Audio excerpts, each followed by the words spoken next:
Bonjour à toutes et à tous. Pour les dernières personnes qui rentrent dans la salle, il reste quelques places devant.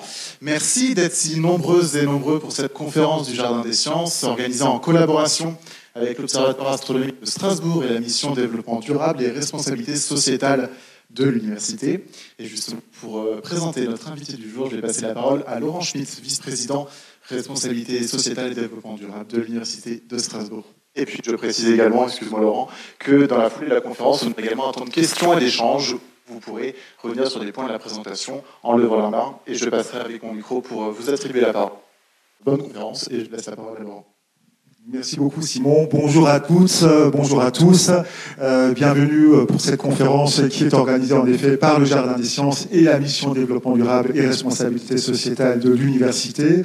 Nous avons donc le plaisir d'accueillir aujourd'hui Aurélien Barraud, qui est professeur à l'Université de Grenoble, astrophysicien, mais en même temps titulaire d'un doctorat en philosophie, et qui est très connu pour ses quelques ouvrages et ses discours, ses positions, son discours global sur la transition socio-écologique. On peut même dire, on peut parler de transformation socio-écologique, ontologique et axiologique, tu vas nous en parler longuement, avec un discours qui est très apprécié par les jeunes et les moins jeunes, assez radical, disruptif, et je crois qu'on a besoin d'être disruptif actuellement sur ces questions-là, et donc avec aussi une éloquence particulièrement brillante, une éloquence qui effectivement attire les foules comme on le voit aujourd'hui.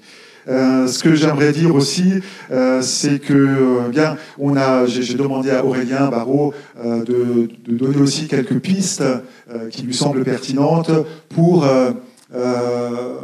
faire réfléchir le monde académique pour cette transformation, cette transformation ou cette révolution socio-écologique ou ces révolutions, parce que peut-être qu'il y en a finalement plusieurs à mettre en œuvre ensemble. Et un dernier point sur ce que nous essayons de faire à l'Université de Strasbourg, puisque nous portons actuellement une politique forte sur cette question de transformation socio-écologique à tous les niveaux. Au niveau gouvernance, nous venons de mettre en place un comité stratégique développement durable et responsabilité sociétale avec un grand nombre d'acteurs, des étudiants aussi de l'université, mais aussi externes à l'université. En termes de formation, avec la volonté non seulement de sensibiliser tous les étudiants, mais aussi tous les personnels, enseignants et aussi les BIATS, bien sûr aussi, et former tous les étudiants à ces questions avec différents leviers que je ne vais pas développer ici. Au niveau recherche aussi, l'ambition c'est d'être le meilleur possible au niveau des pratiques de la recherche, mais aussi des thématiques de recherche, avec donc différentes structures qui ont monté ces dernières années. On a quelques collègues ici qui sont très actifs ou actives sur ces questions-là, et je les en remercie. Avec peut-être, j'espère bientôt, on a un projet de monter, en tout cas une ambition de monter un futur institut de la durabilité, par exemple. Et puis, on travaille beaucoup aussi avec les acteurs socio-économiques, que ce soit les collectivités, des différents types d'entreprises, sur ces questions-là. Parce qu'ils ont à la fois un besoin de compétences, mais aussi un besoin d'innovation. Et finalement, de co-construire ensemble un monde qui nous fasse rêver. Donc, je vous donne la parole. Merci beaucoup, merci de votre invitation. Bon, je suis ravi d'être là. Ce matin, je donnais un séminaire de gravitation quantique juste en face à l'Observatoire. Donc là, c'est un peu le grand saut, voilà. Mais vous inquiétez pas, je ne vais pas vous parler de gravitation quantique. Vous n'êtes pas trompé d'amphithéâtre. Et donc, on va focaliser, comme le vice-président m'y a encouragé, ce petit exposé, non seulement sur la catastrophe écologique, mais aussi sur le rôle que peuvent y tenir les universitaires, les chercheurs et les chercheuses. Et je vais d'ailleurs commencer par la conclusion. Je vous le dis tout de suite, je vais donner un peu la réponse de Nietzsche. Je crois que ce qu'il faut faire, en réalité, c'est devenir ce que nous sommes, ou plus exactement, ce que nous devrions être. Alors, tout cet exposé va plaider indirectement pour l'idée suivante que je résume en 3 points. Premièrement, les petits gestes dans la recherche. Par exemple, améliorer l'efficacité énergétique des bâtiments ou renoncer aux conférences à l'autre bout du monde, se désenvoûter de nos addictions un peu grotesques aux gadgets technologiques. Bien sûr, il faut le faire, mais ça demeure anecdotique. Deuxièmement, se reconvertir, nous tous et toutes, en ingénieurs de la décarbonation, mettre nos compétences au service de cette cause qui, seule, en vaut la peine, je crois qu'il ne faut surtout pas le faire. D'abord parce que, nous y reviendrons, le climat n'est qu'un tout petit aspect du problème, et ensuite parce que traiter les symptômes n'a aucun intérêt si on ne tente pas de comprendre l'étiologie. Ça risque même très fortement de jouer à contre. Et enfin, parce que nous avons beaucoup mieux à faire. Quoi donc ? Notre métier. C'est beaucoup plus grand et c'est beaucoup plus fort. C'est mon troisième point. Non pas dans une logique de consommation, de production et de publicisation de la connaissance, auquel cas nous nourririons l'ogre, mais dans une optique de contribution à un renouveau ontologique radical. C'est-à-dire avec l'ambition de redessiner les fondements, de réinventer les entités élémentaires et leurs interactions. Seule, me semble-t-il, une révolution de notre manière d'habiter le réel peut aujourd'hui avoir un sens. Les mantras autour de la transition écologique ou du développement durable sont scientifiquement aberrants, éthiquement intenables et esthétiquement pauvres. Ça tombe bien, parce que notre profession, à nous autres chercheurs et chercheuses, consiste précisément à nous attaquer aux immenses chantiers de déconstruction qui font sens. Nous sommes là pour proposer un autre rapport à l'espace, au temps, à la matière, à la vie. Mais, reconnaissons-le, nous l'oublions souvent.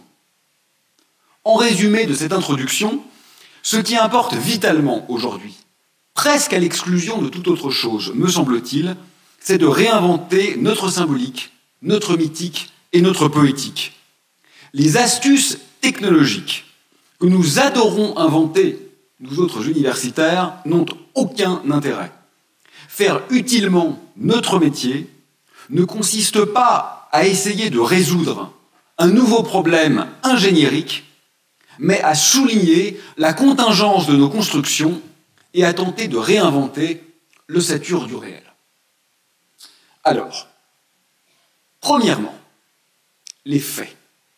Les faits, je vais être très rapide parce qu'aujourd'hui, à moins d'être Donald Trump, on commence quand même à les connaître. En quelques millénaires, vous savez que nous avons éradiqué les 2/3 des forêts. En quelques décennies, nous avons éradiqué les 2/3 des mammifères sauvages. En quelques années, nous avons éradiqué les 2/3 des insectes. Donc pour ceux qui espèrent que peut-être la catastrophe ne va pas avoir lieu, c'est raté.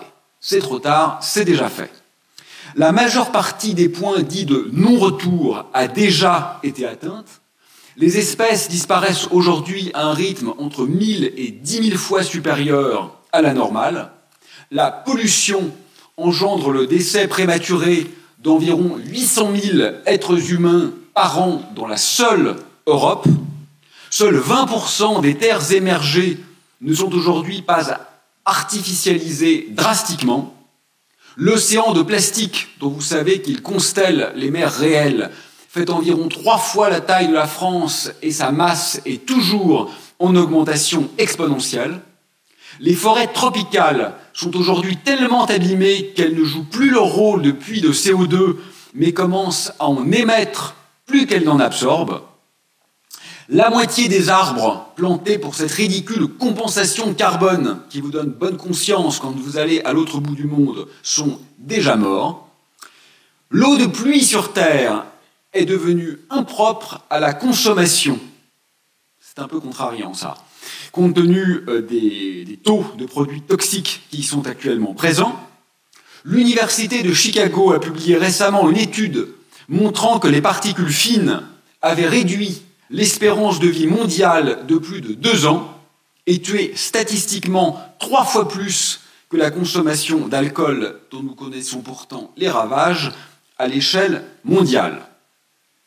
Denis Meadows, l'un des auteurs du célèbre rapport éponyme du MIT de 1972, a récemment fait le bilan, et 50 ans plus tard, sa conclusion est claire, de tous les scénarios qui furent alors envisagés, c'est manifestement celui de l'effondrement que l'humanité a choisi. J'en reste là pour la description lacunaire, mais néanmoins, me semble-t-il, suffisante, de l'état du monde. Alors pourquoi? Deuxièmement, ce que j'appellerais les petites causes. Les petites causes, c'est l'interruption des cycles biogéochimiques, l'acidification des océans, la pollution, l'artificialisation des terres, la destruction des habitats, la surexploitation des ressources, le réchauffement climatique et la prolifération d'espèces invasives introduites par les humains. On mentionne souvent la chute de la biodiversité. Et c'est vrai. C'est certainement le pire du point de vue des conséquences pour les êtres humains. Mais je me refuse à le voir comme une cause. La chute de la vie, ce n'est pas une des origines du problème. C'est le problème, en tant que tel. Nous irons plus loin. Mais je vous fais déjà remarquer une chose, le climat n'est qu'un petit aspect du cataclysme dans lequel nous nous trouvons. La crise est systémique et plurifactorielle. Rien ne saurait être plus naïf et erroné que de croire que notre unique préoccupation devrait être le réchauffement climatique. Même sans un seul degré de réchauffement, même sans un gramme de CO2 émis, nous serions quand même dans la 6e extinction massive, dans un phénomène extraordinairement rare aux échelles de temps géologiques et même cosmologiques. Pourquoi alors nous surfocalisons-nous sur le climat? Hélas, me semble-t-il, parce que c'est le plus simple de nos soucis. C'est celui qui fait encore perdurer un peu l'illusion délirante que nous sommes face à un problème technique qui aurait une solution technique. Parce que c'est tout ce que notre société de technocrates sait penser. À tort. Vous connaissez, n'est-ce pas, l'adage de Maslow, que je vais paraphraser ainsi. Quand on a la tête en forme de marteau, on voit tous les problèmes en forme de clou. Et c'est ça notre problème. Nous sommes un monde d'ingénieurs et nous croyons que tous les problèmes sont des problèmes d'ingénieurs. Nous sommes tellement obnubilés par la technique que nous ne parvenons plus à raisonner au-delà de son horizon pourtant très limité. Prométhée est à la fois déchaîné et aliéné. Troisièmement, l'instable. Bon, il commence à être compris qu'une croissance exponentielle n'est pas durablement possible dans un monde fini. Magnifique. Il ne devrait pas être nécessaire de cumuler les doctorats pour s'en rendre compte, mais enfin, l'idée semble commencer à pénétrer la sphère politique. Alléluia. Il y a beaucoup d'autres manières de comprendre la non-durabilité de notre modèle. Par exemple, en observant que la courbe des prélèvements est au-dessus de la courbe des ressources écosystémiques. C'est possible, comme d'être à découvert à la banque, mais ce n'est pas possible très longtemps et on paye les intérêts. On peut le voir en cela que la plupart des seuils de relaxation, ce que j'évoquais, sont d'ores et déjà dépassés, ce qui signifie que même si on retire la contrainte, même si on arrête de polluer, d'émettre des gaz à effet de serre, etc., les conséquences sont d'ores et déjà, en un grand nombre de domaines, irréversibles. On ne peut plus rien y faire. Ensuite, on peut noter que les stocks d'énergie s'épuisent. Bon, vous savez qu'à l'échelle globale, l'énergie, ce sont les fossiles. Vous savez aussi, n'est-ce pas, que lorsqu'une nouvelle énergie, par exemple, renouvelable, arrive sur le marché, ce qui se passe usuellement, ce n'est pas qu'elle remplace ou supplante les anciennes, c'est qu'elle s'y ajoute. Vous n'êtes pas sans savoir que depuis qu'on parle d'écologie, la source d'énergie qui a le plus augmenté, c'est le charbon. Magnifique. Mais donc, ces énergies fossiles, comme leur nom l'indique, sont en quantité finie. Alors, de deux choses l'une. Soit nous demeurons dans notre addiction à ces dernières, Nous suçons le pétrole jusqu'à la dernière goutte. Nous nous plaçons donc sur la trajectoire d'une catastrophe écologique sans précédent. C'est le pire scénario du GIEC, avec des élévations de température incontrôlées et des instabilités géostratégiques majeures. Parce que nous allons alors subir une contraction, et les périodes de décroissance non voulues sont toujours celles où émergent ces phénomènes pas très sympathiques de l'histoire qu'on appelle les génocides, les dictatures et ce genre de choses. Ou alors nous comprenons qu'il faut user de cette contrainte pour inventer autre chose, et nous tentons, mais ce n'est bien évidemment pas la voie qu'on semble prendre, de faire d'une pierre deux coups, en revoyant à la fois notre surconsommation et notre modèle d'agencement social. Cela dit, il ne faut pas nécessairement penser cela, n'est-ce pas, comme une décroissance ou comme une contrainte. Parce qu'honnêtement, et croyez-moi, j'en ai fait l'expérience, vivre sans Twitter, c'est tout sauf un effort. C'est une renaissance. C'est un petit geste libérateur contre la vulgarité, la hideur veule et la vacuité sale. Pour rester poli. Quatrièmement, les vraies causes. Pourquoi les vraies causes? Parce que les causes que nous avons énoncées il y a quelques minutes, n'est-ce pas? En réalité, ce sont des conséquences. Première remarque, ces conséquences, nous ne les traitons pas sérieusement. Les COP, les grandes conférences, se succèdent avec un effet nul. À l'échelle mondiale, quand je dis nul, c'est littéral, pas métaphorique. Il n'y a aucune corrélation entre les décisions prises au COP et les émissions de gaz à effet de serre.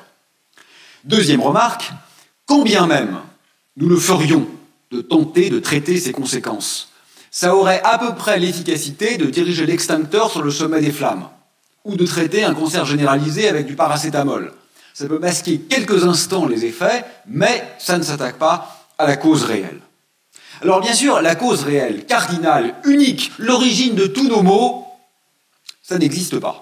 Ça serait un peu trop simple, on le sait bien, si on pouvait par un concept résumer tout le mal du monde, nous l'aurions trouvé depuis longtemps. Ce n'est pas aussi naïf et trivial que cela.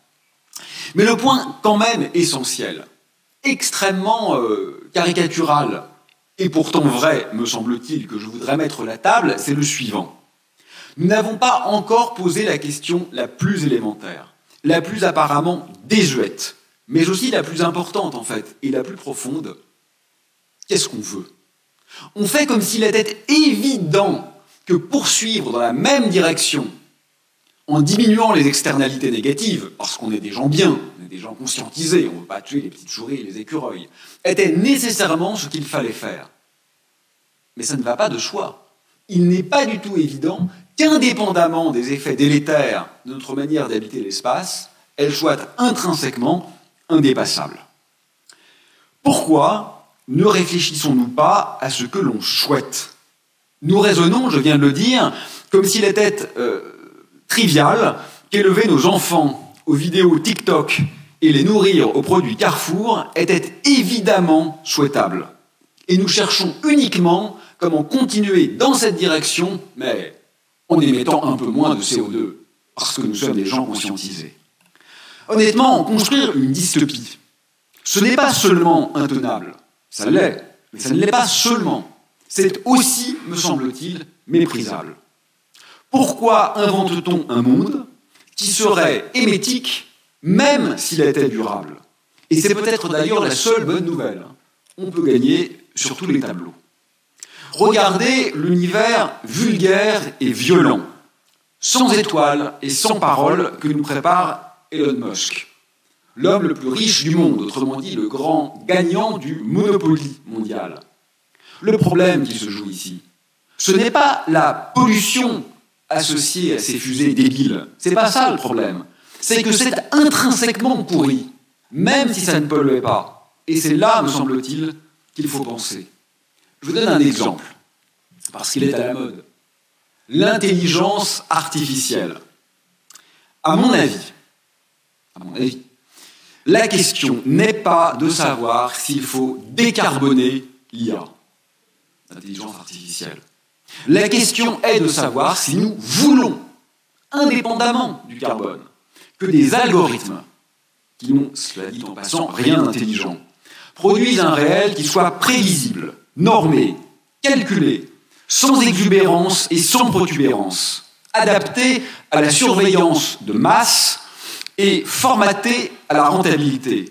Voulons-nous que les publicités soient ciblées pour décupler nos addictions, que les contenus souvent pseudo-informationnels soient choisis pour conforter nos convictions, que nos curriculums vitae, ce qui est déjà le cas, soient lus par des machines, que la finance mondiale, qui nous gouverne dans une large mesure, soit régie par des programmes dont plus personne ne comprend les rouages, y compris leurs créateurs et de leurs propres aveux, que nos désirs soient anticipés afin que plus aucune excursion hors des attendus ne puisse survenir, que nos assurances et autres vulnérabilités soient calculées, et c'est déjà le cas dans certains pays, en fonction de probabilités objectivées, indépendamment des liens bien réels entre l'intelligence artificielle et la destruction des écosystèmes, et avec le néocolonialisme. N'est-elle pas, en tant que telle, et sans même tenir compte de tout ça, une gigantesque bouse? C'est ça la question à se poser. Vous avez vu qu'aujourd'hui, certains chercheurs d'intelligence artificielle appellent à ralentir. Pourquoi? Parce qu'ils sont en train de tenter de mettre en place l'antidote. Mais enfin, mon Dieu, plutôt que de créer la maladie et le vaccin, peut-être devrions-nous ne pas créer la maladie. Je crois que la bouffonnerie a assez duré. Et surtout, s'il vous plaît, qu'on ne nous dise pas que l'IA pourrait en fait apporter des solutions aux problèmes écologiques. Elle est le problème écologique. Elle aurait, dit-on, quelques effets positifs, ici et là, notamment en médecine. Ça, c'est la bonne excuse pour tout, la médecine. Mais bien sûr qu'elle a quelques effets positifs, comme absolument tout, comme les dictatures, comme les produits cancérigènes. Les pires choses du monde ont toujours quelques effets positifs. Ça ne suffit pas. En médecine, ce que font les gens sérieux, les praticiens, c'est d'évaluer la balance bénéfice-risque. Et pas simplement regarder les bénéfices. Si les risques sont 10 fois plus grands que les bénéfices, alors vous n'avez pas l'autorisation de mise sur le marché du vaccin. Nous ne faisons pas cette démarche élémentaire avec la technologie. Nous la vendons au motif totalement pernicieux de quelques effets positifs sans regarder l'immensité des effets négatifs. C'est une inconséquence, me semble-t-il, sidérante. Aujourd'hui, comprenons quand même que l'IA peut résoudre quelques problèmes. Mais elle ne nous dira pas si nous préférons une balade réelle dans une forêt de feuillus et de fragrances d'humus ou l'expérience virtuelle que nous promet Elon Musk d'une balade numérique dans une forêt algorithmique. C'est à nous de décider ce que l'on préfère, la forêt virtuelle ou la forêt réelle. Et ça, l'algorithme ne nous le dit pas.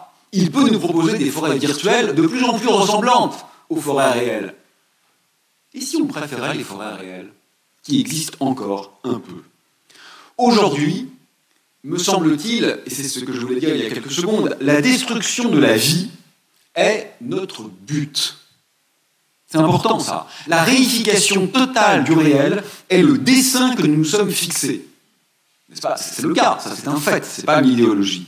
Et ce que je voudrais souligner, c'est que quelle que soit la manière dont nous y parvenons, si nous y parvenons, c'est foutu, par définition. Donc le problème, ce n'est pas la modalité, le problème c'est la finalité. Et c'est ce sur quoi nous n'avons pas encore commencé à réfléchir. Cinquièmement, les mots. Ne nous laissons pas voler les mots par les fous. Dans une certaine mesure, c'est déjà trop tard. Mais en même temps, je crois qu'au grand jeu de la création, de la poésie, nous allons pourtant gagner. On ne peut que gagner, parce que leur idiome est nécrosé. Parce qu'au défi de la vie, ils ont perdu dès l'origine. Tout à l'heure, par exemple, j'ai parlé des difficultés, de l'impossibilité, de la non-durabilité, d'une croissance sans fin. Croissance sans autre qualificatif relèverait donc nécessairement de la croissance du PIB. Mais c'est d'une très grande violence intellectuelle quand on y pense. La croissance autorisée, et même souhaitée, celle qui compte, quoi. La croissance de l'amour, de l'amitié, de l'intelligence, de l'inventivité, des poèmes, des équations, des symphonies, des sourires, du rap, du slam, des tableaux, de tout ce que vous aimez. Elle n'aurait donc plus droit au mot croissance? Moi, je suis pour la croissance, pour la bonne, pour la vraie, pas celle de la technodélinquance. Parce que nommer croissance, comme on le fait aujourd'hui, ce qui correspond, et je le dis littéralement, c'est pas une métaphore ni une métonymie, nommer croissance, ce qui correspond à une diminution de notre puissance d'être, c'est quand même une véritable aberration sémantique. De même d'ailleurs que pour le mot progrès. Vous avez vu quand la 5e génération de téléphonie mobile a été questionnée il y a peu, le président du MEDEF, par exemple, s'est ému que certains soient donc contre le progrès.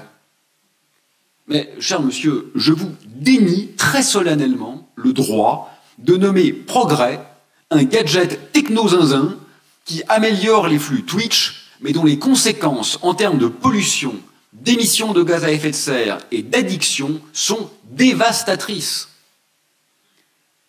Un autre mot gravement mutilé, c'est celui de radicalité. D'abord parce que, étymologiquement, comme vous le savez, radicalité, ça veut dire précision. C'est mélioratif, pas péjoratif.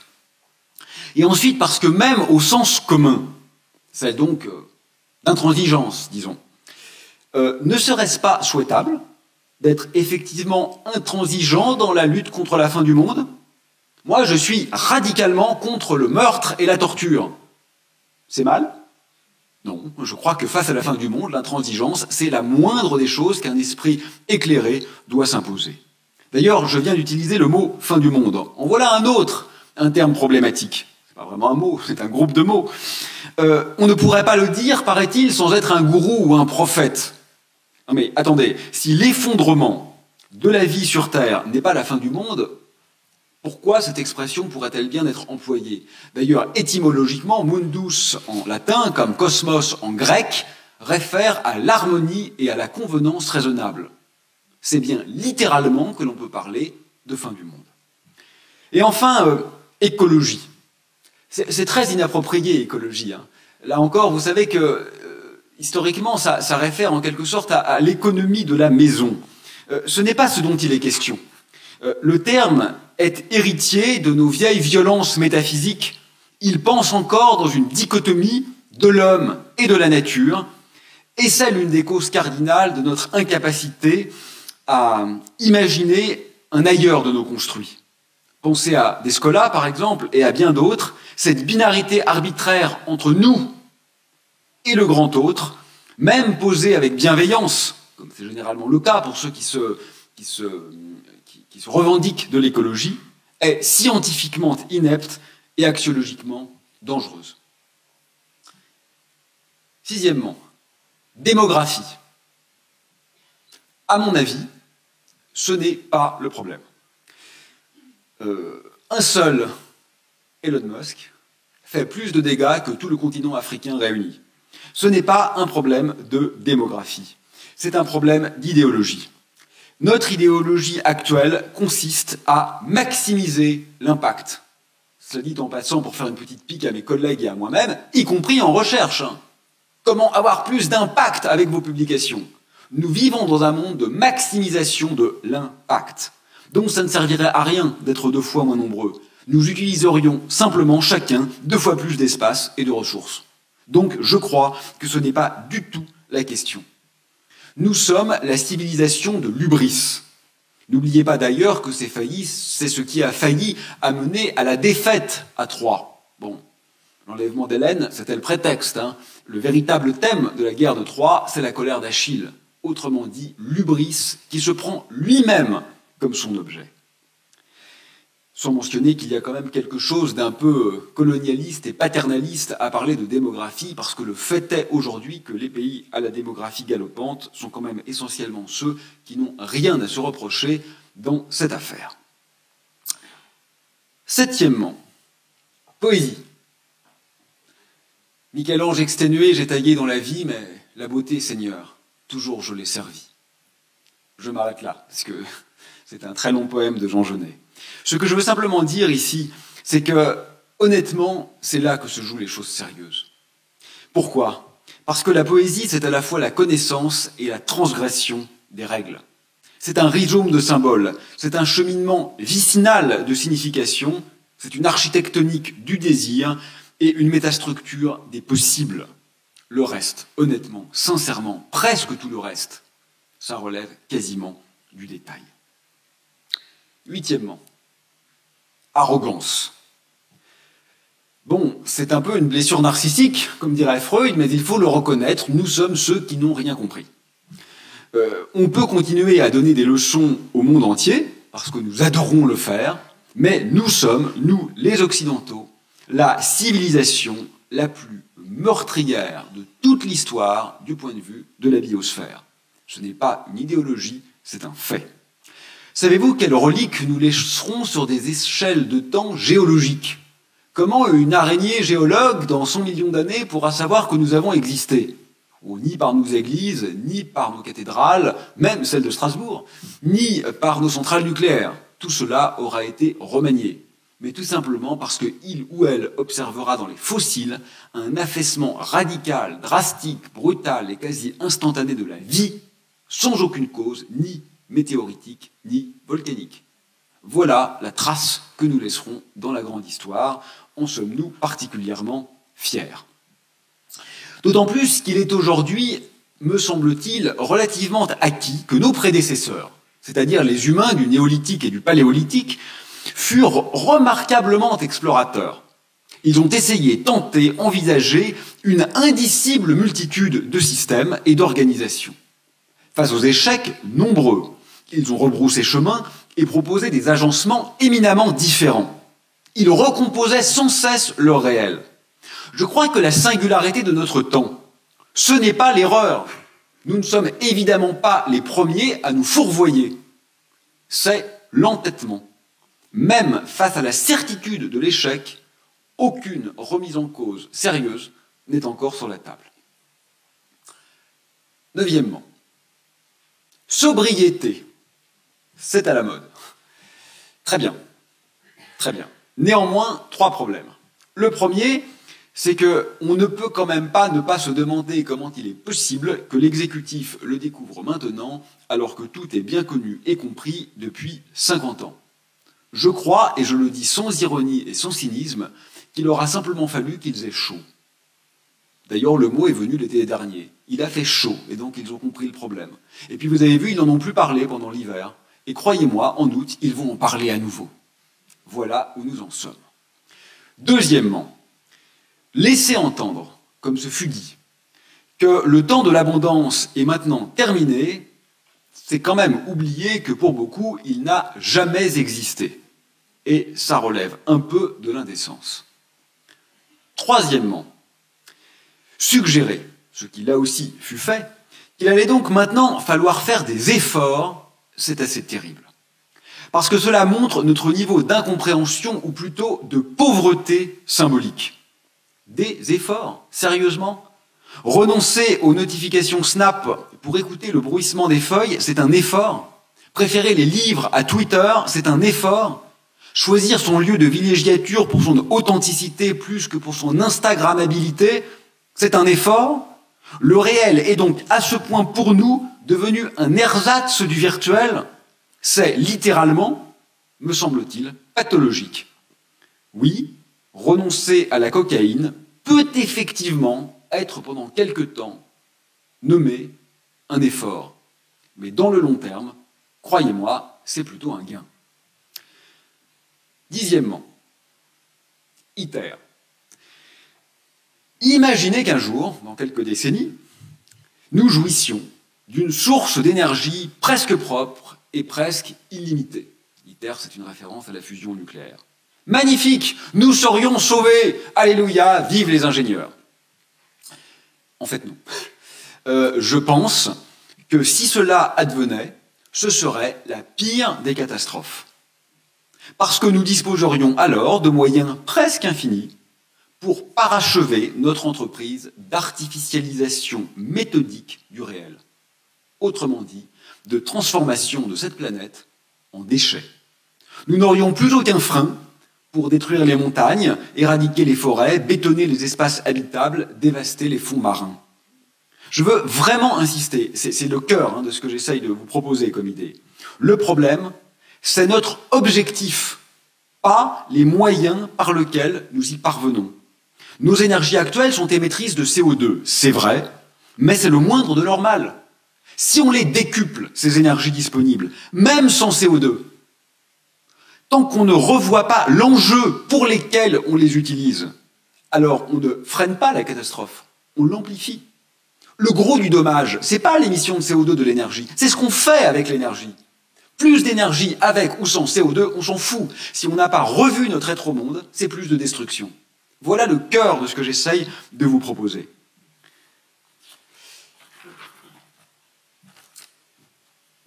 Onzièmement, ou pas, je ne me souviens plus, mais on s'en fout un peu du numéro.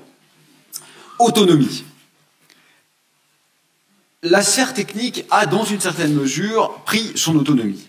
Ce sont des machines qui construisent des machines, des programmes qui conçoivent des programmes.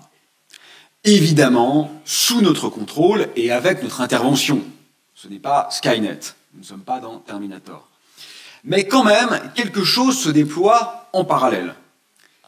Une petite remarque pour les enseignants, comme moi, dans cette salle. Si on demande, par exemple, à un gestionnaire de scolarité de faire preuve d'un peu d'humanité dans une situation d'injustice criante pour un de nos étudiants, vous savez très bien ce que sera la réponse. On aimerait beaucoup le faire, mais le logiciel ne veut pas. On aura toujours cette réponse. Elle est systématique, ça rate jamais. Je crois que le monde technologique est devenu presque un organisme vivant dont nous sommes l'hôte consentant. Parfois récalcitrant, demandez à votre maman ou à votre papa d'acheter un billet de train sur Internet et vous verrez le pic d'angoisse. La technique, ancienne alliée, s'est muée en parasite. Bientôt pathologique, voire létal. De mon côté, j'y verrais plutôt un développement quasi cancéreux. Et là encore, l'analogie est frappante.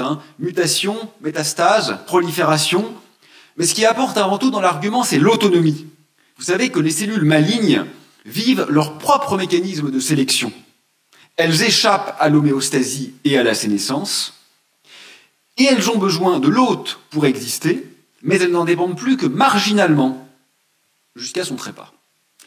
Ainsi, me semble-t-il, en va-t-il de nos machines. Alors, de deux choses l'une. Soit j'ai raison, et il va falloir une sacrée dose de chimiothérapie, et c'est pas très agréable. Soit j'ai tort, et à ce moment-là, qu'on le montre. C'est-à-dire qu'on n'utilise plus cet argument comme un mantra qui consiste à dire « je peux le faire, donc je dois le faire ». C'est comme ça que fonctionne le monde de la technologie. Rien dans nos comportements ne fonctionne comme ça. Vous ne dites pas à votre partenaire ce soir « je peux te mettre une claque, donc je te mets une claque ». Aucune de nos relations humaines ne fonctionne sur ce mode, heureusement, sauf la production d'objets techniques. Pourquoi faire la 8e génération de téléphonie mobile? Parce que je peux le faire. C'est un argument débile, mais c'est celui que nous utilisons. 12e, les leviers. Alors je vais juste référer à l'analyse de Donella Meadows, la femme de Denis Meadows. Elle s'est astreinte à hiérarchiser les moyens d'infléchissement systémique des plus insignifiants aux plus essentiels, en 12 niveaux distincts. Tout en bas de l'échelle, sur le palier qui n'a aucune chance d'engendrer le moindre ébranlement structurel notable, les valeurs des variables. Par exemple, le montant des impôts, la hauteur des taxes, l'âge de départ à la retraite. Le malheur, c'est que c'est à ce niveau d'insignifiance que se déroule la quasi-totalité des débats enflammés, des combats, des réflexions. Soyons clairs, je ne dis pas que ça ne change rien. Le montant du SMIC ou du RSA change tout pour ceux qui en vivent. C'est une évidence. Néanmoins, du point de vue systémique, le choix des valeurs ne change strictement rien et ne peut pas contribuer à la nécessaire révolution. C'est pourtant là que nous concentrons tous nos efforts. Quand on monte les échelons, Meadows identifie la compréhension des rouages non dits du système, la compréhension des buts également non déclarés, la mise en lumière des paradigmes, puis la transgression des paradigmes. En un mot, l'enjeu signifiant, je résumerai ainsi sa pensée, ne consiste plus à trouver de bonnes réponses, mais à inventer d'autres questions. Ce que, très précisément, nous, et en particulier le pouvoir politique, ne fait presque jamais. 13e, indignation. Il y a environ un an, et il y a eu une rechute là, toute récente, j'ai vu pour la première fois de ma vie, je n'ai pas fait d'études statistiques, c'est mon histoire, pour la première fois de ma vie, dans un relais H, là, à la gare, l'unanimité des magazines d'accord sur la même question. De l'extrême gauche à l'extrême droite. Ils ont tous fait leur une sur la même question, tous avec le même niveau d'indignation. Là, vraiment, tout le monde était d'accord. On allait trop loin, c'était intolérable. Intolérable. Les attaques des écolos contre des œuvres d'art. Sauf que, à ma connaissance, je ne fais pas partie de ces mouvements, hein, j'ai jamais fait ce genre de choses, moi. Mais à ma connaissance, évidemment, les œuvres d'art sont toujours ciblées parce qu'elles sont protégées. C'est pas par hasard, hein. C'est pas par chance il y avait une vitre, mais non, c'est pas ça. C'est qu'ils ne choisissent que des œuvres d'art qui ont des vitres. Donc, je résume la situation. La totalité de la presse nationale s'indigne, se pisse dessus, parce qu'on a mis du jus de tomate sur une vitre pour alerter sur la fin du monde. On a honnêtement un petit problème de valeur. On a vraiment un petit problème quand même dans la hiérarchie de nos indignations. Je le redis, 800 000 êtres humains meurent chaque année de la pollution en Europe. Mais ce qui fait la une de toute la presse, là où tous les gens sérieux, tous les gens chics en costume disent non là vraiment c'est intolérable, c'est parce qu'on a mis du jus de tomate sur une vitre. Honnêtement, il y a un problème, me semble-t-il, de sérieux. 14e, philosophie. Elle peut nous aider, bien sûr, elle aussi. La belle et grande philosophie, après tout, elle est là pour ça. Faire face à nos problèmes existentiels avec sagesse et majesté, avec noblesse et autorité. C'est pas si simple pourtant, parce qu'elle est malade, la vieille âme. Elle n'est pas morte, elle ne peut pas mourir. Mais elle est moribonde quand même, de sa propre suffisance. Elle a inventé une merveille, un joyau, un chef-d'œuvre qu'elle a nommé Logos, un prodige, qui signifie tout autant la parole que le langage, la raison que le principe, le commencement que le commandement. Et depuis 25 siècles, elle se repaît de son Logos dans un onanisme à peine caché, sans pudeur et sans retenue. Enfermée dans cette rationalité vénérée, qu'elle a crue unique et omnipotente, elle n'en finit plus de se raconter sa propre histoire. Mais elle a oublié, effacé, invisibilisé toutes les autres modalités d'une raison humaine pourtant diaprée et protéiforme. La maths égyptienne, par exemple, très antérieure au miracle grec, fut délaissée. Et l'appréhension binaire du réel devint la forme quintessentielle de la métaphysique. Heureusement, la philosophie n'a pas dit son dernier mot. Elle rayonne de velléité déconstructrice et réécrit sa propre histoire en travaillant en profondeur les disséminations manquées. C'est sa grandeur et c'est sa dignité. Réinterroger sans relâche l'évidence et identifier les bifurcations ratées. Mais il va falloir labourer très profondément les enfouis de nos implicites. Jamais la tâche n'a été si difficile, si essentielle, et, me semble-t-il, il nous manque les Derrida, les Deleuze, les Foucault, ceux qui sont tant décriés aujourd'hui et qui étaient pourtant si vitaux à la pensée, et parce que nous sommes à Strasbourg et que c'est mon ami et qu'il était génial, j'ajoute aussi, bien sûr, Jean-Luc Nancy. 15e, politique. Bon, tout ce qu'on a évoqué jusqu'à maintenant est politique. Je vais donc prendre juste un exemple, totalement au hasard, la réforme des retraites. Alors, juste une chose, ne nous laissons pas trop facilement embarquer dans l'idée que les gens sérieux sont ceux qui portent le costume et la cravate dans cette affaire. L'idée des gens sérieux, c'est qu'il faut bien équilibrer les comptes. On n'a pas le choix, c'est un fait économique. Premièrement, je suis un peu là de devoir rappeler que le niveau de réalité des faits économiques est quasi nul par rapport au niveau de réalité des faits physiques. Parce que les premiers sont purement contractuels, pas les seconds. Vous voyez ce que je veux dire, hein ? Je vous dois 1 000 €, je dis hop, vous ne me devez plus rien, c'est fini, la dette est annulée. L'économie, c'est pas très facile, c'est pas très compliqué de la changer. Le taux de CO2 dans l'atmosphère, ça se passe pas comme ça. Si on décide contractuellement tous ensemble que le CO2 est à 0, eh ben tant pis, ça ne fera rien du tout. C'est pas comme la dette des pays pauvres, on peut rien y faire. J'ai 3 objections à la vision canonique de l'exécutif sur les retraites. La première, c'est que partons d'une équation plutôt raisonnable. Dans quelques années, sans allongement de la durée de cotisation, on ne pourra plus maintenir le niveau moyen des pensions. Or, certains ont déjà très peu. Une baisse serait donc catastrophique. Jusque-là, c'est à peu près vrai. Mais même sans entrer dans des considérations profondes et indispensables sur le sens du travail, et c'est bien sûr ça qui aurait été intéressant dans ce débat, il y a quand même un truc tout bête qu'on pourrait évoquer et qui s'appelle le partage. C'est à ce point sorti de nos esprits qu'on ne peut même pas envisager, je dis bien, d'en discuter. Parce que un peu plus de temps pour vivre et un peu de mise en commun, ça permet sans aucun problème de rééquilibrer les comptes. Est-ce que c'est complètement stalinien comme version ou comme vision? Soyons clairs, ce que dit notre système de retraite actuel, c'est quand même assez curieux quand on y réfléchit. C'est que même à activité rigoureusement identique, à savoir ne rien faire, les riches seront beaucoup plus payés que les pauvres. Bon, on pourrait se demander si c'est si absolument, tellement évidemment normal qu'on ne doit même pas en discuter. Deuxième objection, on a quand même construit un monde de machines pour qu'elles travaillent à notre place.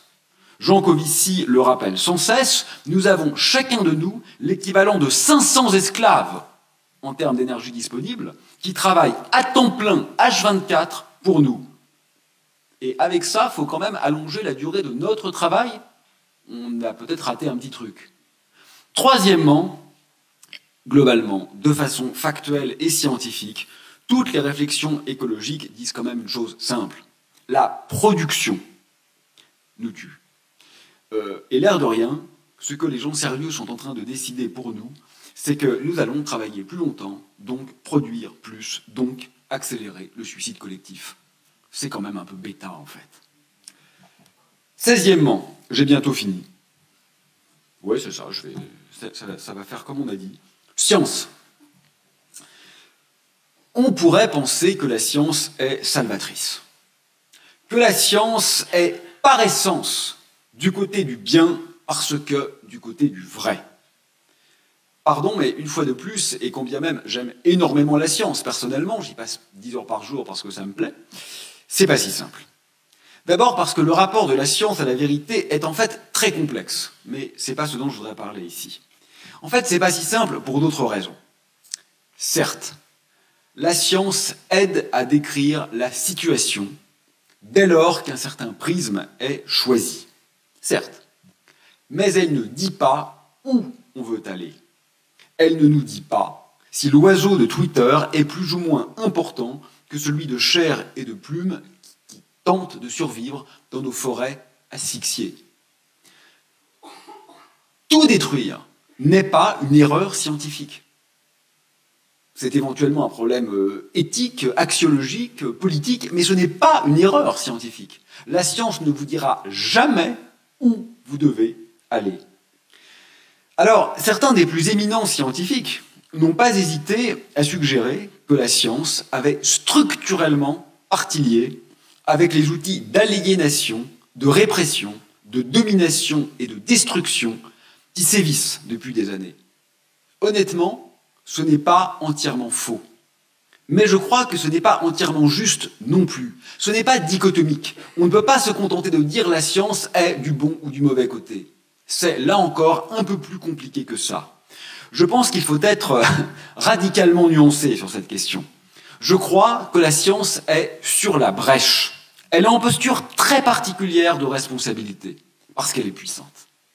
Autrement dit, si elle choisit le parti de la surenchère affirmatrice, c'est-à-dire de la réassurance de ce qui est déjà su, de la réitération des schèmes disséminés, alors oui, elle est, me semble-t-il, complice du massacre. Peut-être d'ailleurs plus que toute autre sphère de l'intelligence humaine, même sans émission de gaz à effet de serre. Mais à contrario, si, comme c'est parfaitement possible, elle est utilisée comme une arme de subversion massive pour redéfinir l'ontologie du réel, elle peut jouer un rôle essentiel, pour ne pas dire vital, dans l'indispensable extraction qui devrait devenir notre obsession. Donc je crois, c'était mon introduction, j'y reviens en conclusion, que la vraie question pour la recherche, ce n'est pas de produire des bilans carbone à tout va. Ce n'est pas de trouver des astuces pour consommer un peu moins. C'est d'oser ne plus penser que dans l'optique d'une déconstruction radicale du connu et du supposé. C'est dans ces cordes, mais ça ne va pas de soi. Il faudrait d'ailleurs mettre sur la table les enjeux et les desseins. C'est-à-dire renouveler une véritable recherche qui s'interroge sur l'être dans toute son étendue, et non pas, et mea culpa, je fais partie de ce que je critique, sur la production et la consommation de savoir, ce qui ne peut qu'alimenter l'ogre. Et surtout, ne nous cachons pas derrière cette idée fausse que la science est neutre. Vous savez très bien que dans une posture de domination, la neutralité vaut corroboration de la domination. Donc, la science en tant que telle, dans son ontologie, dans son essence, est peut-être neutre, mais on s'en fout de ça. Moi, je ne suis pas la science. Je suis un pauvre petit praticien de la science. Et de ce point de vue-là, mon rôle social n'est pas neutre. N'importe quel philosophe politique vous l'expliquera. C'est peut-être peu flatteur pour nos égos, mais c'est la vérité. Donc, rien ne serait plus grave, je crois, que de penser que la science pense pour nous.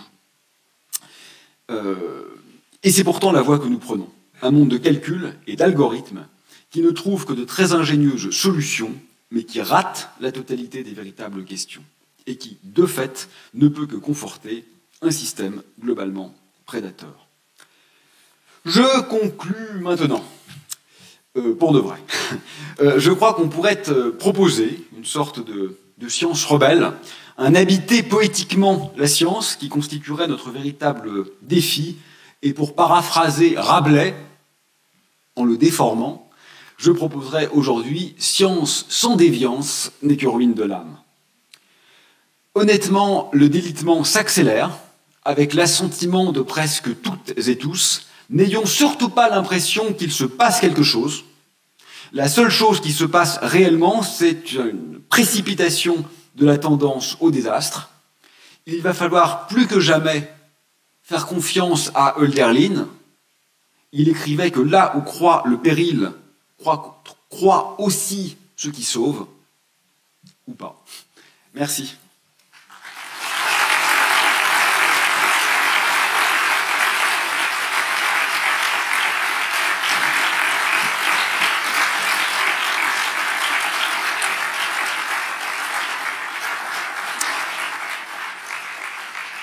Merci beaucoup Aurélien Barraud pour cet exposé implacable et inspirant, il me semble.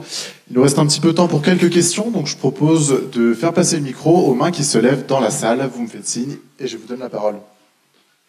Donc merci Monsieur Barraud pour cette conférence. J'ai une question très naïve. Alors, je suis psychologue, je suis chercheur, et on sait très bien que l'humain, il est un organisme adaptatif à son environnement. Et maintenant, ça fait des décennies, et je pense dans le futur, si on est pessimiste, l'environnement sera de plus en pire, ou pire, on va dire. Donc, je pense que l'humain, il va s'adapter à ça. C'est l'organisme.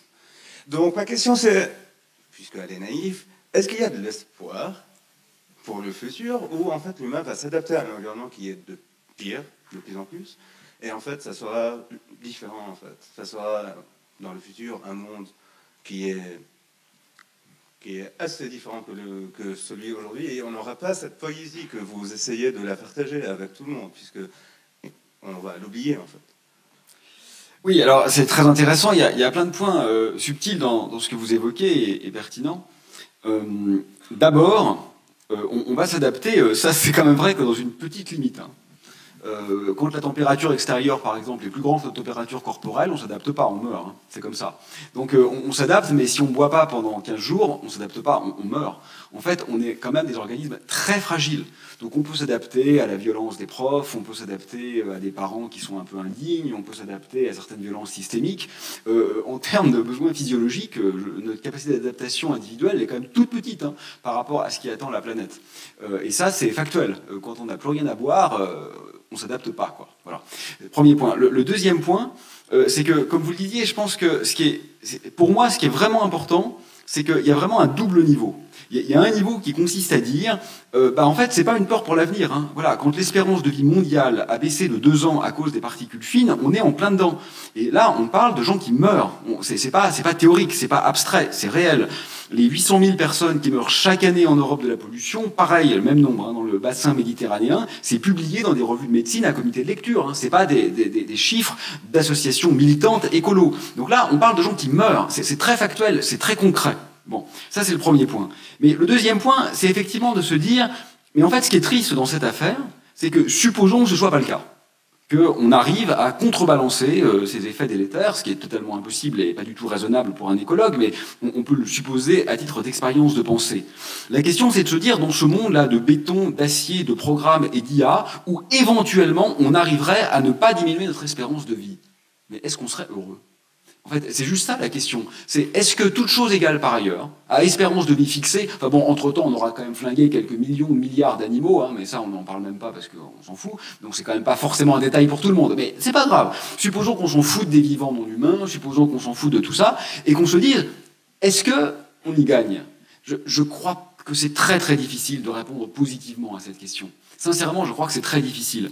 Et donc du coup, je crois fondamentalement qu'on perd en ce moment, et de façon drastique sur les deux tableaux, c'est-à-dire sur le tableau factuel de la difficulté mécanique de vivre dans notre environnement, et sur le tableau symbolique de la richesse de notre puissance d'être. Ça, je suis totalement convaincu qu'on perd sur les deux tableaux.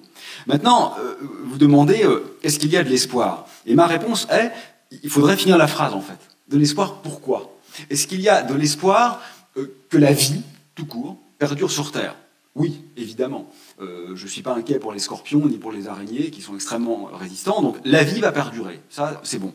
Après, est-ce qu'il y a de l'espoir pour l'espèce humaine ? Oui, mais est-ce que c'est vraiment l'espèce qui nous intéresse ? C'est-à-dire que là, si je vous dis, vos enfants vont mourir, vos parents vont mourir, vos amis vont mourir, mais vous inquiétez pas, hein, l'espèce humaine va perdurer. Ça va pas nous suffire, en fait, comme réponse. On va quand même être un peu embêté. Donc, du coup, la question de la survivance de l'espèce, c'est une chose, mais je suis pas persuadé que ce soit le critère le plus pertinent, en fait. Donc, il me semble qu'il faut peut-être raffiner la question en disant, est-ce qu'il y a l'espoir que l'évolution globale soit améliorative ?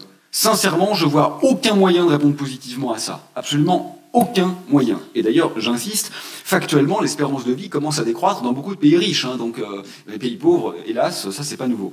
Donc, on est dedans. Après, et pardon, faut que je sois plus rapide dans mes réponses. Après, on peut se dire, du coup, est-ce que ça veut dire que tout est foutu et suicidons-nous en sortant de cet amphi ? Évidemment pas. Enfin, ça n'a aucun sens. Ça va être dur. Oui, enfin, en même temps, dès qu'on est, on sait qu'on va mourir. Et on essaye quand même d'utiliser le mieux possible le temps qu'on a à vivre, sauf évidemment pathologie particulière. Donc la situation n'est pas très différente en fait. Si je vous dis au lieu d'avoir une espérance de vie moyenne de 80 ans, vous aurez une espérance de vie de 60 ans, et alors ? Vous allez quand même essayer de les vivre de la façon la plus heureuse possible. Donc c'est pas du tout une invitation au suicide en fait. C'est très même étrange comme réaction. Moi j'ai des étudiants qui m'ont dit ça m'a inquiété d'ailleurs, qui m'ont dit en fait il reste plus qu'à se foutre en l'air. Je dis, mais ça n'a aucun sens. Enfin, ça veut dire quoi ? De toute façon, vous allez mourir. De toute façon. Ça, c'est sûr, c'est certain, je vous le jure, c'est la seule chose qui est certaine. Et donc, on va essayer d'être le moins malheureux possible dans ce qui nous reste à vivre. Et je leur ai même dit, c'est peut-être un exemple un peu lourd et un peu chargé, mais moi, il me fait beaucoup de bien, en fait, qu'il y a eu, alors évidemment, c'était pas ça l'essentiel de ce qui se passait, hein, on est bien d'accord, mais il y a eu des histoires d'amour dans les camps de concentration, dans les camps de la mort. Et moi, je trouve ça incroyablement émouvant de se dire, dans ce lieu qui était l'enfer sur Terre, qui était vraiment l'abomination absolue, il y a des gens qui ont réussi à s'aimer. Et donc, c'est pour leur dire, mais vous voyez que même dans les pires conditions que vous puissiez imaginer, c'est l'enfer, c'est l'horreur, c'est ce qu'on ne veut surtout pas qui arrive, mais il peut quand même y avoir des épiphanies de beauté. Et pourtant, on n'est pas là quand même. Le monde va mal, il ne va pas si mal que ça. On ne vit pas en ce moment dans un camp de la mort, loin s'en faut. Et donc, de se penser que même là, vous savez, si vous avez René Char, le poète et le résistant, il disait, dans nos ténèbres, il n'y a pas de place pour la beauté. Toute la place est pour la beauté. Je trouve ça très beau. Merci. Du coup, bonjour. Merci à vous d'être venus et merci pour la conférence. Oui, donc on est effectivement en pleine catastrophe écologique, cela est certain, c'est indéniable aujourd'hui. Maintenant, on a des politiques qui agissent pas suffisamment sur cette question-là. Peut-être que c'est justement c'est le rôle des politiques, que ce soit nous à l'échelle française, à l'échelle territoriale dans nos communes, etc., mais aussi à l'échelle internationale d'agir. Maintenant, on voit qu'ils n'agissent pas, on voit qu'il y a de plus en plus de mouvements militants qui prennent de la place dans nos pays, et tant mieux. Mais est-ce que c'est ça qui va changer ? C'est la question que je vous pose. Est-ce qu'on peut croire au militantisme écologique, d'une part ? Et en fait, quelles sont les solutions ? Pourquoi est-ce qu'on doit se battre aujourd'hui en tant que militant ou militante écologiste, en fait ? Je ne sais pas. J'ai eu l'occasion de discuter avec des gens d'un peu tous horizons. C'est-à-dire à la fois des militants, activistes, et puis des politiques, genre ministres par exemple, et même Premier ministre. Et en fait, je parle là que des gens qui ont compris le problème, parce qu'il y a aussi la grande part des gens qui n'ont rien compris au problème. D'ailleurs, je fais une parenthèse, je ne connais pas bien les politiques, hein, c'est vraiment pas mon monde, c'est pas mon milieu, etc. Mais j'ai quand même discuté avec pas mal de politiques. Et ma conviction à ce stade, je vais au Parlement européen dans 3 jours, donc on verra si elle est renforcée ou pas, mais ma conviction à ce stade, c'est que c'est plus un problème d'incompétence que de machiavélisme. Il y a parfois cette idée que en fait, les politiques ont partie liée avec les sphères de la finance, et qu'en fait, ils s'en foutent que les humains meurent parce qu'eux, ils vont y échapper. Franchement, j'ai pas vu ça, moi. Sincèrement, je crois que la plupart des politiques pensent bien faire. Je crois simplement que leur niveau de compétence est quasiment nul. Et c'est ça le problème. C'est encore pire quelque part. C'est encore plus grave. C'est même pas machiavélique. Bon, ça c'était une parenthèse. Maintenant, je reviens à ce que vous disiez. Et donc, je disais que ce qui est terrible dans ma maigre et mince et partielle expérience, c'est que quels que soient les chemins employés, donc là je ne parle maintenant que des gens qui ont compris, des gens informés, parce que les autres, de toute façon, il n'y a pas grand-chose à en tirer, eh bien, ces gens qui ont compris ont tous l'impression que la voie qu'ils ont suivie n'est pas celle qu'il faut suivre parce qu'elle ne marche pas. Et je pense que beaucoup de militants de longue date qui ont fait des happenings, des sittings, des désobéissances civiques, de la machin non violente, etc., disent aujourd'hui, c'est super, mais en fait, ça ne marche pas. Beaucoup de politiques qui ont suivi la voie légale, la voie parlementaire, etc., disent, c'est super, mais ça ne marche pas. Et en fait, tout le monde aujourd'hui se dit, c'est bien, mais ça ne marche pas. Donc une fois qu'on a dit ça, là pour le coup, c'est pas super optimiste. Je ne sais pas ce qu'il faut faire. Moi, je crois simplement qu'il ne faut pas marcher en rang. C'est-à-dire qu'il faut utiliser...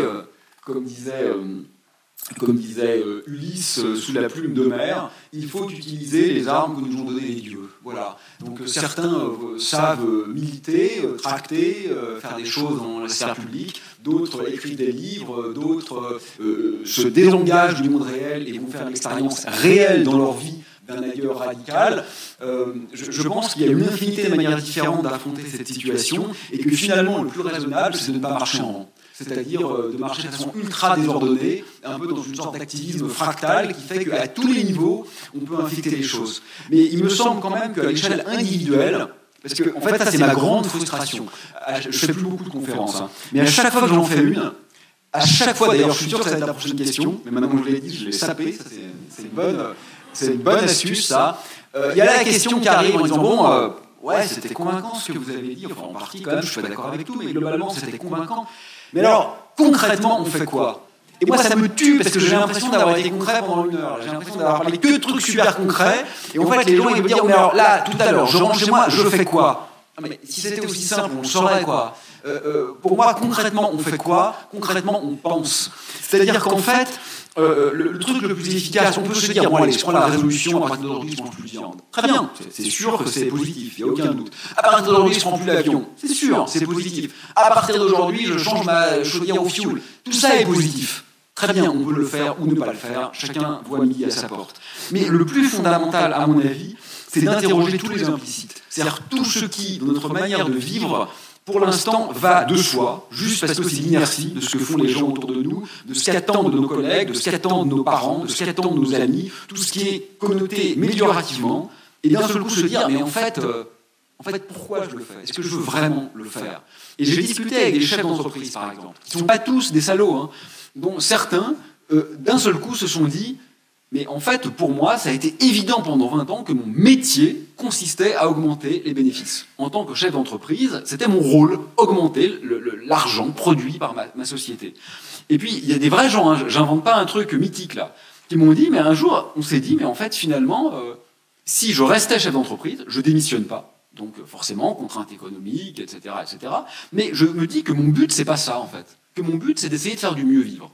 Bah, ça change complètement ma manière de gérer l'entreprise. Hein. Ça change complètement ma politique produit, ça change complètement ma politique d'innovation. Je ne crée plus un truc en me disant, tiens, il va bien se vendre. Je crée un truc ou pas, ou je cesse de créer un truc en me disant, bah là, finalement, il n'y a rien à améliorer. En fait, c'est pas intéressant.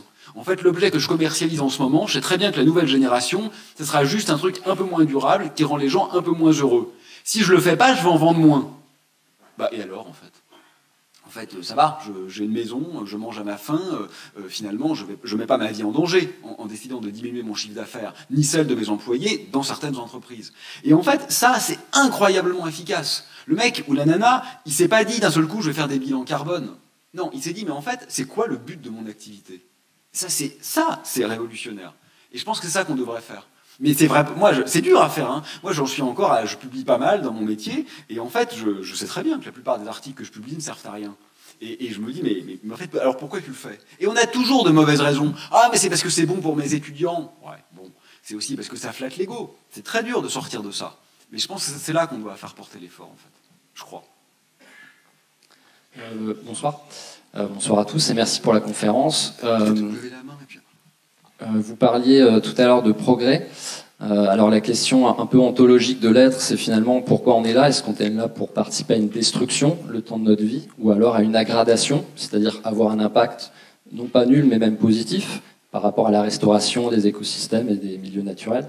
Et quand on parle de progrès, si on se dit le progrès, il est par exemple plutôt lié à une durabilité, on se rend compte que les peuples autochtones sont les peuples qui incarnent cette durabilité dans l'histoire de l'humanité, alors que nos sociétés thermo-industrielles viennent à peine de naître à côté et sont déjà à bout de souffle.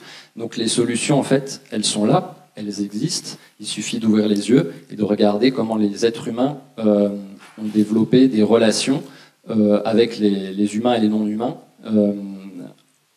sur cette planète. Et il y a énormément de choses qui se sont faites et qui continuent de se faire quand on les laisse un peu tranquilles. Ces peuples, d'ailleurs, il est prouvé que la biodiversité et les milieux naturels sont préservés quand des humains autochtones préservent en fait ces forêts ou ces milieux. Du coup, l'humain peut aussi avoir un impact positif et on n'est pas tous voués en fait à détruire cette planète.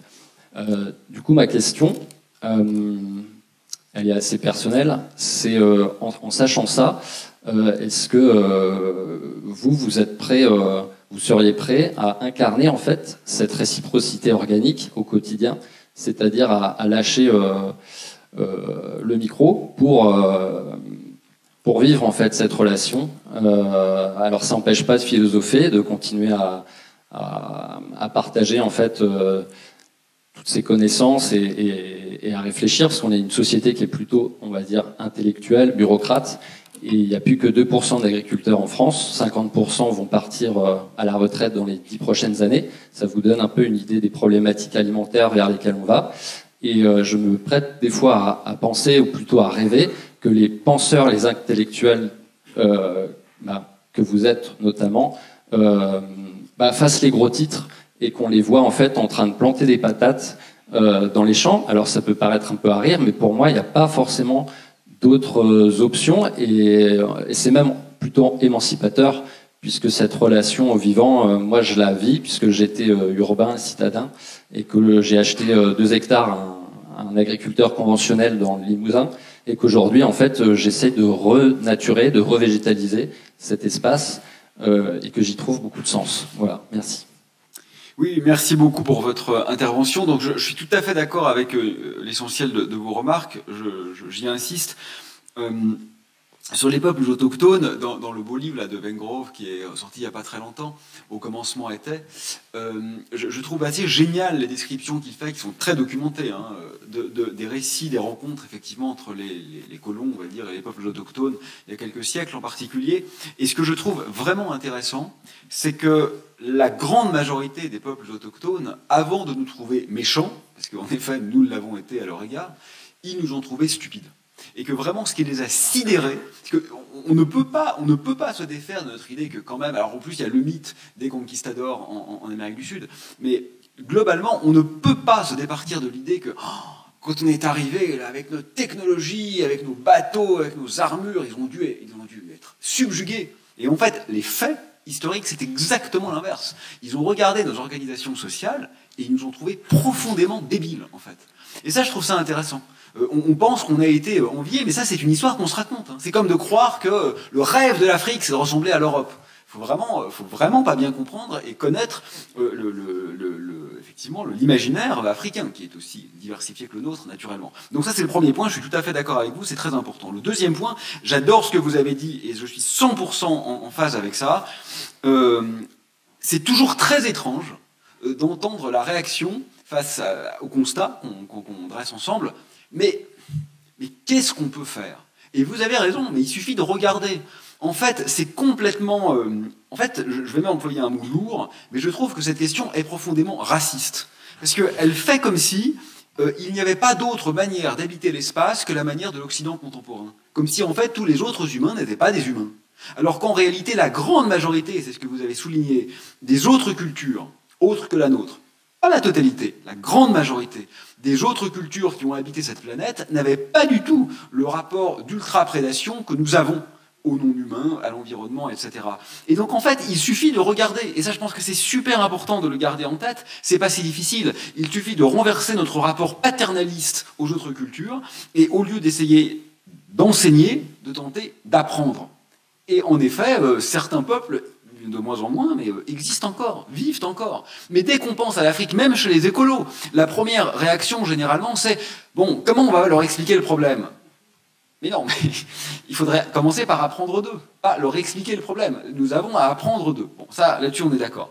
Et sur le dernier point, qui était la question, écoutez, moi, je vais répondre un peu comme... je vais faire un peu la réponse que faisait Alexander Grothendieck. Donc, pour ceux qui ne le connaissent pas, c'est un des plus grands mathématiciens de toute l'histoire, c'est sans aucun doute le plus grand mathématicien du XXe siècle, et c'est quelqu'un qui a compris très tôt, 40 ans avant les autres, les problématiques auxquelles nous faisons face, et qui s'est retiré en effet du monde universitaire. Grothendieck disait on peut pas anticiper sur le niveau de conscientisation de chacun. C'est-à-dire que je crois qu'il ne faut jamais être prescriptif. Voilà. Donc, ce que je suis prêt à faire, j'ai envie de dire que, en fait, ça regarde que moi. Voilà. Et j'ai envie de dire ça pour chacun d'entre nous, en fait. C'est-à-dire qu'on a un cheminement. Moi, par exemple, mais ma vie, on s'en fout, dans ce qui est mélioratif et péjoratif par rapport à la planète. Je sais très bien les efforts que j'ai réussi à faire, ceux que je n'ai pas réussi à faire. Mais vous avez remarqué, il y a au moins un truc qu'on peut m'accorder, c'est que je me pose vraiment jamais en exemple. Je suis pas exemplaire, je le dis et je le sais. Donc, ça serait un problème si je vous disais aux gens « faites comme moi » et qu'en réalité, je prenais l'avion 2 fois par mois. Il y aurait un souci quand même. Bon, moi, je sais ce sur quoi je suis exemplaire, je sais ce sur quoi je suis pas du tout exemplaire, mais quelque part, c'est mon problème et je pense que c'est compliqué de le poser en ces termes. Voilà. Donc, est-ce que je vais demain arrêter la recherche, aller planter des choux? Sincèrement, je crois pas. Voilà, je crois que je vais pas le faire. Mais c'est pas grave, puisque je ne vous demande pas de faire comme moi. Mais au contraire, si vous voulez, quelque part, je suis bien placé pour parler du problème parce que je le vis dans mon corps, le problème. Si j'étais parfait, et il y a de la marge, ça serait pas intéressant. Alors que là, je vis complètement, moi, la dissonance cognitive. Et du coup, effectivement, ça me permet de réfléchir. Mais en tout cas, ce qui est certain, c'est que j'ai pas de leçon à donner avec ma propre vie. Ça, c'est clair, c'est dit, c'est net et c'est précis, quoi. Parce que c'est le problème des chercheurs. Ils ont toujours l'impression qu'ils sont irréprochables. C'est des chercheurs. Tu parles. Bonjour, merci. Justement, je rebondis sur votre citation à Alexander Grothendieck, donc, qui a refusé les grandes distinctions de la médaille Fields et qui s'est retiré du monde universitaire. Il a d'ailleurs écrit un très bon bouquin interrogatif. Faut-il arrêter la recherche scientifique? Alors vous avez clairement donné des arguments contre. Je trouve quand même, en tant que professeur de cette université, que le monde des chercheurs est aussi drivé par l'hubris, la fierté, les prix scientifiques et tout ça. Et quand vous regardez sur le site internet de notre université, la première ligne en haut, 18 prix Nobel, dont 4 en activité. Mais on s'en fout, quoi. Et ça, c'est le genre Quel est votre classement? Quel est votre ranking au classement de Shanghai? C'est ça qui est important. Oh, moi, j'en sais rien. C'est ironique, c'est ironique, c'est ironique.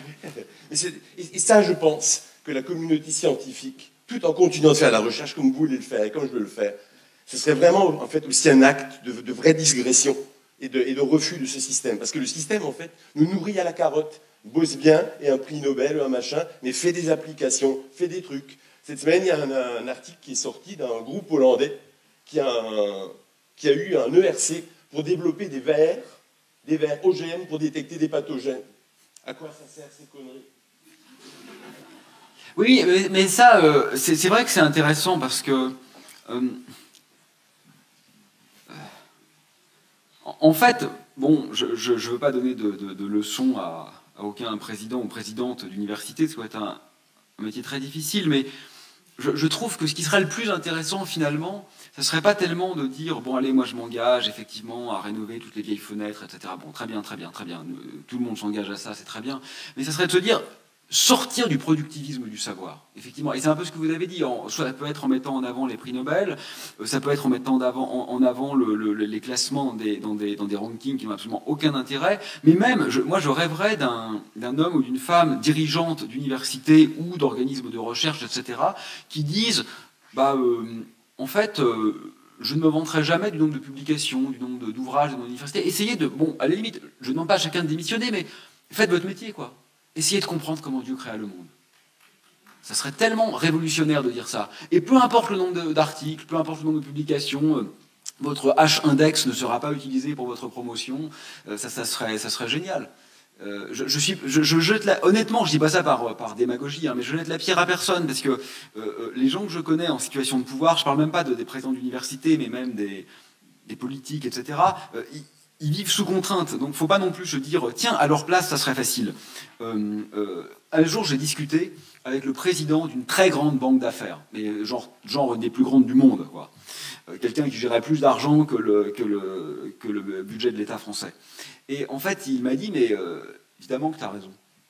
Tout le monde sait que tu as raison. Je lui ai dit bah alors so what? Vas-y. Et il m'a répondu mais imagine que je mette en place le 10e de ce que tu préconises. Est-ce que tu sais ce qui se passerait? Je dis bah non. Il dit, ce qui se passerait pour de vrai. Il dit là c'est pas théorique, c'est pas. Qu'est-ce qui se passe là? Voilà, là je prends une décision. Qu'est-ce qui se passe? Il me dit dans les 10 minutes, je suis remplacé par le conseil d'administration.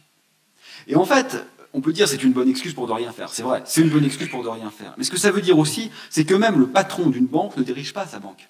En fait, il ne dirige pas sa banque. La banque est dirigée par une entité fictive d'actionnaires, représentée par un conseil fictif qui est un conseil d'administration, qui fait qu'en fait, même une entreprise est en roue libre. On a l'impression que c'est une structure ultra pyramidale. Mais c'est pas vrai, en fait. C'est pas du tout pyramidal. L'entreprise est elle-même une excroissance systémique qui n'est aux mains de personne. Du coup, c'est terrible. Voilà. C'est compliqué. C'est compliqué. Mais oui, je suis d'accord avec la remarque, hein, bien sûr. Bonjour. Tout d'abord, merci pour cette conférence qui a été très instructive pour moi. Je dois avouer, je me suis beaucoup reconnu tout en étant vraiment frustré. Là où vous parlez de finance, moi, je reconnais ce qui pourrait être le capitalisme. Et là où vous parlez d'addiction, moi, je reconnais là, ce qui pourrait être un rapport de force sociale. Mais ensuite, vous avez dit le mot révolution, et donc là, vous avez deviné mon profil type. Hein.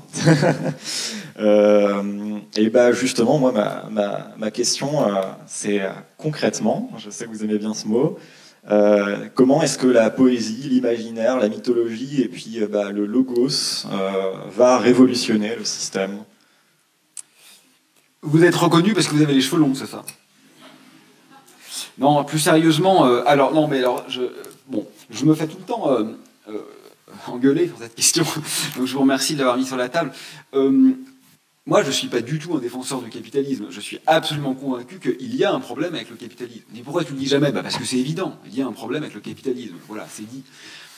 Mais en revanche, je ne suis pas d'accord que c'est le méta-problème qui est à l'origine de tous les autres.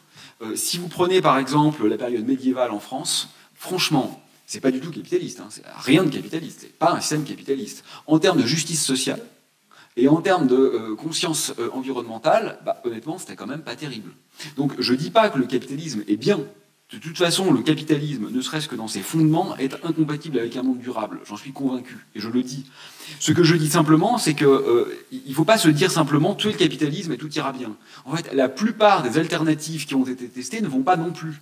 Et donc, ce que je dis juste, c'est qu'à mon avis, il y a des processus d'hubris qui sont au cœur de la psyché humaine, dont le capitalisme, en fait, n'est qu'une manifestation, qui clairement est problématique, mais qui n'est qu'une manifestation. Voilà, c'était le premier point.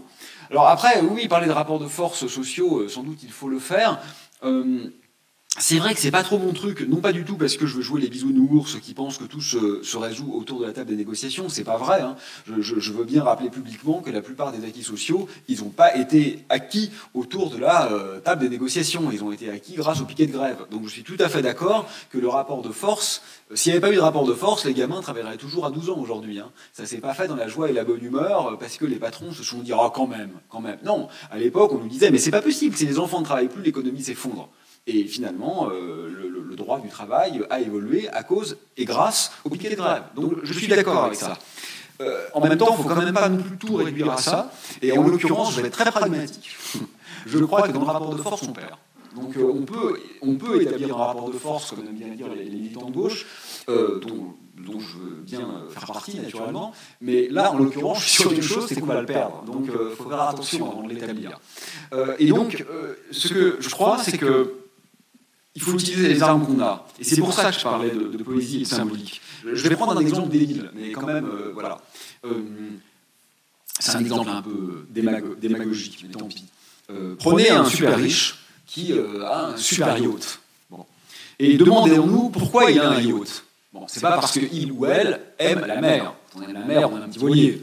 Donc si on a un yacht de 40 mètres, c'est pas parce qu'on aime la mer. Donc pourquoi on a un yacht de 40 mètres ?